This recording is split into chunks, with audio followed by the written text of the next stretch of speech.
Friends, कैसे हैं आप सब लोग। जैसा कि आप लोग जानते हैं, हम पढ़ रहे थे किरण प्रकाशिकी और किरण प्रकाशिकी में हमने अब तक पढ़ लिया था परावर्तन और अपवर्तन हमारा चल रहा था। और अपवर्तन में आज की क्लास में हम पढ़ेंगे दो पतले लेंसों का संयोजन, यानी कि जब दो लेंसों को हम संयोजित करते हैं तो उस संयोजन से उनकी फोकस दूरी पर क्या प्रभाव पड़ता है। ये दोनों लेंस उत्तल लेंस हो सकते हैं, ये दोनों लेंस अवतल लेंस हो सकते हैं। इनमें से एक उत्तल हो सकता है, एक अवतल हो सकता है। आज का जो हम एग्जांपल ले रहे हैं वो उसमें हम दोनों लेंसों को क्या ले रहे हैं, उत्तल ले रहे हैं। तो स्टार्ट करते हैं दो पतले लेंसों का संयोजन। सबसे पहले हमने बनाई एक उभयनिष्ठ मुख्य अक्ष, जिसमें हमने एक लेंस बनाया L1 जिसकी फोकस दूरी कितनी है F1। इसको स्पर्श करते हुए एक और लेंस बना रहे हैं L2 जिसकी फोकस दूरी कितनी है F2। ये संयोजन बहुत पतला है। इस संयोजन से एक वस्तु O को स्मॉल u दूरी पर रखा गया है। इस संयोजन से एक वस्तु O को स्मॉल u दूरी पर रखा गया है। इस वस्तु से एक प्रकाश किरण लेंस L1 पर आपतित होती है। मान लीजिए कि अगर लेंस L2 यहां प्रेजेंट उपस्थित नहीं होता तो ये प्रकाश किरण लेंस से अपवर्तन के पश्चात कुछ ऐसे गति करती और इस बिंदु पर इमेज बनाती I', जिसकी इस संयोजन से दूरी कितनी है V'। परंतु जब प्रकाश इसके संपर्क में हम लेंस L2 को रखते हैं तो यह प्रकाश किरण पुनः अपवर्तित होती है और अंतिम प्रतिबिंब I बनाती है, जिसकी दूरी इस संयोजन से कितनी है V।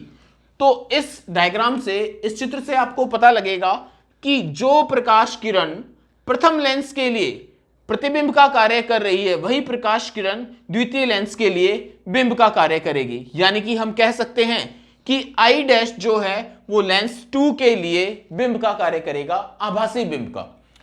तो हम बात करें अब, अगर इस संयोजन का तुल्य लेंस हम कहें कि L इक्विवेलेंट है,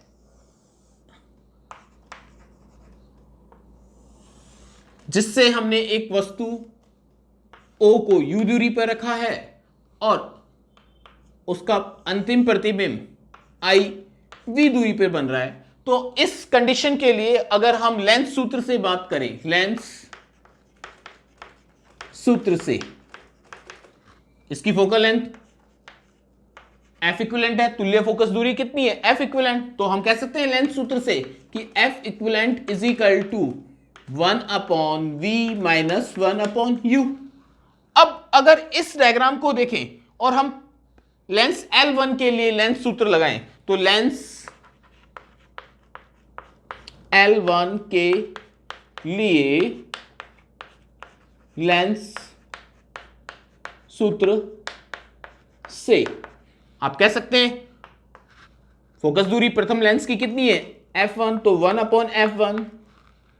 प्रतिबिंब कहां बन रहा है लेंस L1 से V' दूरी पर, तो 1/V' और बिंब का कार्य कौन कर रहा है U, तो माइनस U। इसी प्रकार से लेंस L2 के लिए, लेंस L2 के लिए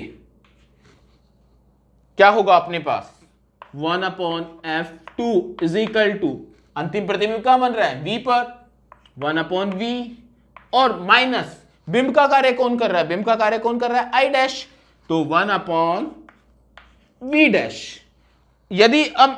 यदि हम इन दोनों समीकरणों को जोड़ें तो हम लिख सकते हैं कि 1/F1 plus 1/F2 is equal to 1/V' minus 1/U plus 1/V minus 1/V'।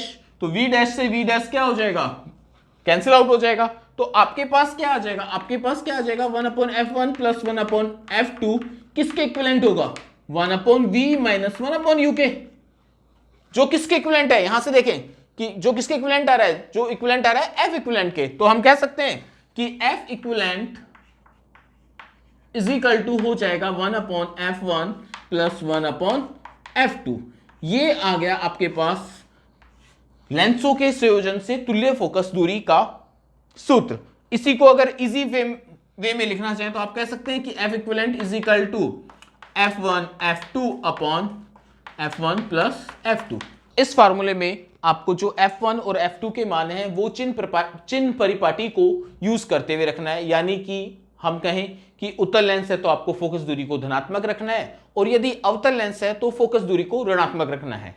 और आपके पास जो F इक्विवेलेंट आएगी वो अपना साइन खुद लेके आएगी, वो खुद माइनस में आ रहा है, यानी F इक्विवेलेंट अगर आपके पास माइनस में आ रहा है, ऋणात्मक आ रहा है, तो वो संयोजन अवतल लेंस की भांति कार्य करेगा, और F इक्विवेलेंट यदि धनात्मक आ रहा है तो वह संयोजन किसकी भांति कार्य करेगा? उत्तल लेंस की भांति कार्य करेगा। तो अब इसमें डिफरेंट 3 केस बनते हैं, उनको डिस्कस करते हैं। तो फर्स्ट केस देखते हैं। केस फर्स्ट स्टार्ट करते हैं। जब दोनों लेंस उत्तल हो, जब दोनों लेंस क्या हो? उत्तल हो। जब दोनों लेंस उत्तल हो तो इस स्थिति में आप मान सकते हैं कि F1 उत्तल लेंस की फोकस दूरी क्या होती है? पॉजिटिव। तो F1 भी क्या होगा? F1 पॉजिटिव होगा, और F2 भी क्या होगा? पॉजिटिव। अगर सभी वैल्यू धनात्मक है तो इस कंडीशन में F इक्विवेलेंट क्या आएगा? F इक्विवेलेंट भी क्या आएगा? पॉजिटिव। तो F इक्विवेलेंट क्या आता है? धनात्मक आता है, अर्थात यह संयोजन किसकी भांति कार्य करेगा? यह संयोजन एक उत्तल लेंस की भांति कार्य करेगा। इसी प्रकार से यदि हम केस सेकंड के बारे में बात करें तो यदि दोनों लेंस अवतल हो, तो दोनों लेंस अवतल हो तो इस स्थिति में क्या होगा? केस सेकंड, जब दोनों लेंस अवतल हो, जब दोनों लेंस अवतल हो तो इस स्थिति में क्या होगा? आपके पास इस स्थिति में होगा कि F1 भी क्या होगा? हमारे पास नेगेटिव होगा, F2 भी क्या होगा? नेगेटिव होगा। तो F इक्विवेलेंट जो आएगा वो भी क्या होगा? नेगेटिव। यानी कि जब दो अवतल लेंसों को परस्पर संयोजित किया जाए तो यह संयोजन भी किसकी भांति कार्य करेगा? एक अवतल लेंस की भांति कार्य करेगा। तीसरा जो केस है इसका वो बेहद इंटरेस्टिंग है, सीखने वाला है और काम का है, उसको ध्यान से समझना। तो स्टार्ट करते हैं थर्ड केस, जब पहला लेंस उत्तल हो और दूसरा लेंस क्या हो? अवतल हो। तो हम केस थर्ड की बात करते हैं। केस थर्ड, जब प्रथम लेंस उत्तल व द्वितीय लेंस अवतल हो। तो इस स्थिति में क्या होगा? इस स्थिति में आपको पता है कि प्रथम लेंस उत्तल है, यानी कि F1 क्या होगा? F1 is equal to positive होगा, और द्वितीय लेंस अवतल है तो F2 कितना हो जाएगा? F2 इज इक्वल टू हो जाएगा नेगेटिव। तो हम जानते हैं कि संयोजन की तुल्य फोकस दूरी क्या होती है? तो संयोजन की तुल्य फोकस दूरी थी 1/F equivalent is equal to 1/F1 plus 1/F2। ये वैल्यू पुट करते हैं तो 1/F equivalent is equal to F1 positive है तो उसको ऐसे कैसा रख दिया? 1/F1 प्लस क्या हो जाएगा? Minus 1/F2। इसका एलसीएम लेते हैं तो 1/F equivalent is equal to LCM आ जाएगा आपके पास F1 F2 और ऊपर आ जाएगा F2 माइनस F1। तो यहां पर आपके पास F इक्विवेलेंट आ जाएगा F1 F2 upon F2 minus F1। ये आ गया आपके पास फॉर्मूला। ध्यान रहे कि इस फॉर्मूले में हमने साइन कन्वेंशन या चिन्ह परिपाटी पहले ही लगा दी है, तो यहां पर केवल F1 और F2 के क्या रखने हैं? आपको परिमाण रखने हैं। तो इसमें भी आपके पास 3 डिफरेंट स्थितियां आएगी। जैसे कि अगर हम फर्स्ट स्थिति के बारे में करें कि A, जब F1 is greater than F2 हो, जब F1 is greater than F2 हो, यानी कि जब उत्तल लेंस की फोकस दूरी अवतल लेंस से क्या हो? ज्यादा हो। तो इस फार्मूले में देखें कि अगर F1 ज्यादा है तो F1 अगर ज्यादा होगा तो रिजल्टेंट क्या आएगा? इक्विवेलेंट क्या आएगा? नेगेटिव आएगा। यानी कि इस कंडीशन में F इक्विवेलेंट क्या होगी? नेगेटिव। इस कंडीशन में F इक्विवेलेंट क्या होगी? नेगेटिव, जो आपको यह बताएगा कि यह संयोजन किसकी भांति कार्य करेगा? एक अवतल लेंस की भांति कार्य करेगा। फिर सेकंड केस के बारे में बात करते हैं, सेकंड स्थिति के बारे में बात करते हैं। बी पॉइंट, जब F2 is greater than F1, जब F2 is greater than F1 होगा तो इस स्थिति में क्या हुआ कि जब अवतल लेंस की फोकस दूरी उत्तल लेंस से ज्यादा हो, उत्तल लेंस से ज्यादा होगी तो आप इस फार्मूले को देखें कि F2 ज्यादा होगा तो जो F इक्विवेलेंट आएगा वो कितना आएगा, पॉजिटिव वैल्यू आएगी। तो अपन कह सकते हैं कि इस कंडीशन में F equivalent is equal to positive, यानी कि इस स्थिति में जो संयोजन होगा वो किसकी भांति कार्य करेगा, वो किसकी भांति कार्य करेगा, एक उत्तल लेंस की भांति कार्य करेगा। और तीसरी स्थिति सी पॉइंट में हम बात करें कि